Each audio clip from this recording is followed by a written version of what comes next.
Good afternoon. Thank Hello. you for checking in on our social media sites. We wanted to talk about some issues going on nationally, especially with the situation dealing with Tyree Nichols. Again, I would like to express our deepest sympathy for what happened to the Nichols family, and that we're praying for them and that they're able to have peace as they go through this deal with this tragedy, and as they grieve. I don't know if you want to say anything on top of that. No, I agree with that and looking forward to some changes in the future. So the reason we're doing this is that there's a lot of questions going on in the national media, and I think also in the local media about, what are the police doing to prevent something like this happening in Pineville? And so and the captain and I wanted to present some things that are being done at the state level and things that we do here in Pineville Police Department to make sure that we provide professional police services to our community. So I'll go over a couple things first, and the captain's going to join in too. The first thing I want to go over is some things that we do that the state's doing. So last year, the state passed Senate Bill 300, which is a police reform act, and it has a lot of components. One of them's early warning. And an early warning system basically mandates that local departments, police departments, have to track certain activities of officers, like complaints, use of force, vehicle pursuits, and I'm probably forgetting one or two. So we do that internally. So we do have an early warning system. What we do internally is we sit down every quarter and we go over each quarter's information on vehicle pursuits and stuff like that, and we look over the past history. And what we're looking for is there any signs that people are calling out sick? There's a lot of use of force or a lot of citizen complaints, and hopefully catch any issues that may be happening with that officer early. Duty to intervene is another one that's been talked about a lot on national and local media. I think we already had that in our policy prior to the state requiring it. Duty to intervene is basically if the officer sees a bad behavior, they need to step in if it's safe to do so. And there's also reporting requirements for that. Video release, victim families can request an expedited video release through the localities. When I came from Virginia, it was kind of different practice here in North Carolina on how body cameras released. In Virginia, we could just release it. Here, we had to have a court order in order to release our body camera footage. Then there's also a critical incident database that we have to keep track of, and a critical incident is just basically where there's a use of force that involves death or serious bodily injury. And the captain's going to talk about a couple of other things that the state requires too. Certainly. So there's many levels of accountability that the state as well as local keep us accountable as police officers in making sure we're doing the best that we can for our community. The first thing is giglio, what's called giglio impairment. And every police department in this county, I would imagine statewide as well, has to report any kind of what's called giglio issues. And basically that boils down to truthfulness. Is the officer a truthful person? Has that officer ever been in an internal affairs investigation or accused of any kind of untruthfulness whatsoever? Because us as police officers, that's all we have is our word. And without our word, we don't have a bond. And without our bond, we can't faithfully serve as officers in this community and testify in court. So anytime there's a truthfulness issue, no matter what, we have got to report that not only to the district attorney's office, but to North Carolina Training and Standards in Raleigh. So that's always been in place here in Pineville for years. We've never had that issue. So we also, now that we're a population of over 10,000 people in the town of Pineville, that we have to, by state law, we have to record any traffic stop. We have to record all the demographic information regarding the traffic stop about age, race, sex, location, did we search the vehicle, etc. And we have to report all those no matter what the traffic stop is through the state. So some things that we do internally. So we just covered things required by the state. And I'm sure there's other things that the state requires of us that we're just not thinking about, but we just wanted to share that with you guys. And now we'd like to share with you some things that we do internally. And I'm sure, again, like with the state, we're probably forgetting some things, but I want to start off that we have what we call a citizen engaged strategic management plan. we have a chief's citizens advisory panel that gives input on things that we do in the department, like policies. They give input on the strategic management plan. I meet with them once a month right now, and it's a great opportunity to get input from citizens and review. I have a lot of stuff in my in basket that I need to update based on some of their input. So the strategic management plan, if y'all have listened to our Facebook Live, I've harped on these almost every opening of Facebook Live, but just to rehash real quick, our S&P strategic management plan has 5 things that we focus on. Data-driven approach to crime with an accountability model. So we hold ourselves accountable that we address crime. Community engagements are second. Transparency and accountability is our third. Our fourth is health and wellness of our employees. And then our fifth, we just added that recently with the strategic management plan, was a technology in facilities. Some other things that we do, we've been doing a training for the last couple of years, or actually longer than that. We talk about CIT. CIT is critical incident training. It's a de-escalation type of training, but also it focuses on dealing with folks with mental health issues and deal in a way that hopefully try to avoid arrest, but try to de-escalate those situations so we don't have a bad outcome. The second training we just went over is ICAT, Integrated Communications Assessment and Tactics. We've been training on that for a little over a year now. It was created by the Police Executive Research Forum, PERF, and it's what I call the gold standard of de-escalation. We use that when we do force-on-force training and in-house training. The third thing I just mentioned, is kind of touched on, we do force-on-force training. I mentioned it in we had an interview yesterday. The force-on-force training is the best way to train, the best way to do decision-making under stress. So we want to put our officers in force-on-force encounters that create stress for the officer, and then have them have to make decisions on what level of force they make.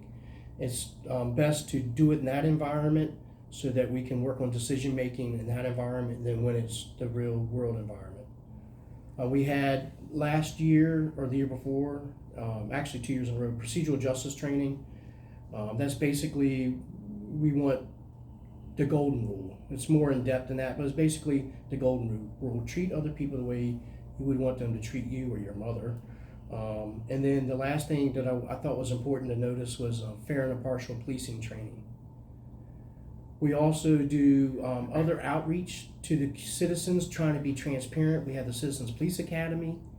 We have a Youth Leadership Academy. And then I'll let the captain chime in on the next one. Yeah, so we have a ride-along program for citizens in the community. We kind of got away from ride-alongs there for a little while because of COVID, obviously. And we really wanted to revamp our ride-along policy. We just wanted to make sure we were, doing everything that we can on our end to keep the person safe. We've never had any incidents or situations like that, but just a good time to kind of take a step back and revamp everything. So if anyone in the community is interested in riding along, reach out to me or Sergeant Harb or anything on anywhere on our social media page. If you're interested in the ride-along program, there's just a waiver we have to get you to sign, and we'll set you up. That's another attempt to be transparent on how we operate. Also, we have, like I mentioned earlier, about the Chiefs Citizens Advisory Panel. That is another attempt to be transparent, open, and like I said, they give great input on a myriad of things.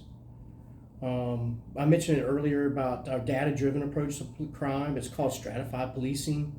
It focuses on 2 scientifically proven facts: that most crime occurs in certain areas, and that most crimes are committed by a small amount of people. So you want to focus our resources on those areas where crime are the highest and those offenders that are prolific and cause the most of crime. So that's how we operate in crime fighting. We also we have every month, and we have an audit for that. We have, when we meet during our staff meeting during the beginning of the month, I talk to the lieutenants and ask them, hey, did your supervisors review body camera footage for the month? So supervisors are required to go back and look at body camera footage to make sure that officers are following our policies and providing good police services. So, and also to piggyback on what Chief was saying, we also have a chain of command review. We review any type of show of force, use of force, vehicle pursuits, and even complaints from the community on officers. We also, going back and talking about looking at all the body worn camera, our policy is anytime we have a engagement or a contact with someone in the community, no matter what the circumstances, we're recording that.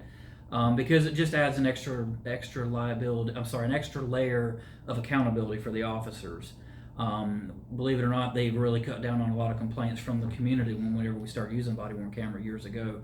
So, but yeah, we have the chain of command review anytime that we have a vehicle pursuit or use of force. It always goes up through the chain of command. We have our use of force instructors review all that, make sure there's no policy or state laws that are violated. Also, warning ticket tracking, early warning, excuse me. The early warning is something that we're implementing too, that anytime that an officer is involved in kind of a show of force or use of force or a vehicle pursuit, that's all tracked to make sure that there's no patterns developing with a certain officer. Basically, exactly what it says, the early warning. So we review once a quarter, we meet and track all that stuff and talk about it. The hiring process, that's kind of near and dear to me. I've been the background investigator here at Pineville for 15 years, and there's a big process involved in vetting someone and becoming a police officer. Take in fact that most of our applicants are not what's called basic law enforcement training certified, meaning they have not been through the 6-month police academy. We are at the mercy of our local community colleges we work with them very well. There's usually 2 academies a year. There's one in the spring and one in the fall. So we want to make sure we're sending the absolute best quality applicant to those academies to represent the Pineville Police Department. So you would take your application, your town application, which would go from there, would go before the hiring committee, and they would talk about qualifications. From there, you would go through an online psychological exam through our FMRT group, and would also complete the state application, which is a F3. That's basically your core application that's through training and standards. It's a state application that will follow any police officer in their whole career. After everything looks good on paper, so to speak, then you want to bring them in for a written entrance exam. The entrance exam itself, we kind of curve it on a 70% or higher for those that will go to the next step. And it's a basic reading comprehension, grammar, and mathematics exam that you don't need to have any kind of law enforcement experience in order to pass. So that would really be the telltale sign on how you would perform in the police academy and basically your reading comprehension. From there, you would have what's called an F8 oral interview. That's about an hour and a half where you sit down with the applicant and you actually ask them about 100 questions that comes from training and standards. Anything that you can think of in your past, anything criminal related, credit related, driving related, it kind of like hits all gamuts of what the application process is. It covers military experience, college, etc. And then from there, after your oral interview, then you would sign what's called an authorization to release information. That form is our golden ticket to be able to get permission from the applicant to really dig into their past. And that's really where the hard work comes in. You have to look at everywhere they've lived since turning the age of 16 in every jurisdiction, district attorney's office. You have to send letters and get a formal statement back about each person's criminal history to make sure that they're saying what they're saying is honesty to us, because again, truthfulness is what we're dealing with. Upon successful completion of all that, which would be the criminal history, the credit, the driving, employment, and all their personal references, at that point they would be considered to get a chief's interview. At that point, the applicant would meet with Chief Hudgens and get what's called a conditional offer of employment. Basically, if you agree to the conditional offer that the chief is making you and you have to successfully complete the additional remaining steps in the background process and you pass the academy, then you would have a job here as a police officer, a sworn police officer. At that point, we're really starting to spend money on you because we are under a budget. You would have to go get a pre-employment polygraph, which would take about 3 hours of your time. And then from there, you would go to an in-person psychological exam, which is required by state. You've got to have a psychological exam and pass it successfully in order to be a police officer. And then from there, you would take a medical physical and a drug screen. And then after all that, then you have to go qualify with your firearm. So you do all those things before you even go to the police academy. And that's another 6 months later. So we invest a lot of time, effort, and money in candidates well before they even go to the police academy. So we want to make sure we're doing everything on our end that we trust as our background process goes, that we're looking at the best qualified candidates. All right, so Chief, you're next. So they're good people. Hopefully we're getting good people to come out and wear our uniform, Right. and represent it well and provide great services to the town, because it is a quite extensive hiring process to become a police officer in Pineville. So the next thing I want to talk about is Lexipol. So Lexipol is it's a company, and we contract with them to update our policies and stuff. And the reason that's important is that we're able to use that platform to send out periodic tests and reviews of policies, and it gets documented. So we can send out periodically the use of force policy and have them officers review it and take a test. And what it does, it just holds us accountable that we knew our policies and everything. I think it makes us a more professional, more knowledgeable department. And then we're also, as a department, working, just kind of plays hand in glove with the Lexipol. We're working towards our accreditation for our department through the state. Accreditation is basically saying that outside agencies come in and audited our department, and they will, if we get accredited, they will basically say that, hey, our police department has a set of policies and we follow them, that we're a professional police department. Right, and so that kind of leads us into the next topic of internships. And I've overseen the internship program here for the last 5 years. We will have certain colleges reach out to us, and we're a college student who is majoring in most cases in criminal justice and interested in pursuing a career in law enforcement, that they will reach out and do an internship program with us, where they're required so many hours a semester to actually come to the police department and either ride along with an officer, kind of observe like a criminal case that's evolving, or see what our 911 center is all about, and just kind of like show up every day and have a good attitude and really want to like dig into the criminal justice field. We honor that on a case-by-case basis. So we'll occasionally have a college or two reach out to us. We're actually going to have a summer intern starting with us from Belmont Abbey Community College, great college. We've had a lot of good experience with them, among others. So that's a really good program that we're proud of. Us being a smaller department, though, we can't take every single intern that comes along, but we certainly try to accommodate everyone as best we can.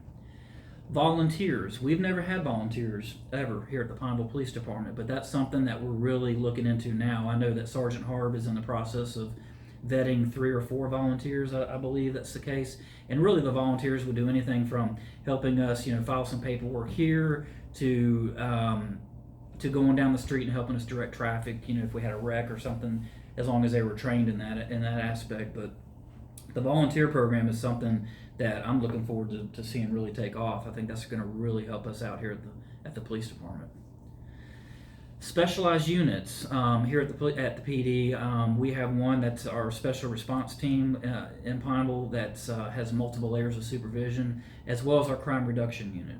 Our crime reduction unit has 2 supervisors in it. It has a lieutenant that's over it, and then a sergeant. We even have a spot allotted for a corporal's position, because that is a high liability unit. And I know that some departments have disbanded their specialized units for whatever reason, but I know that here in Pineville we have a layered, tiered supervision because of that high liability area. So we take those areas very seriously, and we do appreciate our specialized units because they do a lot of great work for us. And finally, we are grooming our future leaders here at the police department. We have, when you're an officer, you go to a corporal, and a corporal to a sergeant, all the way up to a command staff level.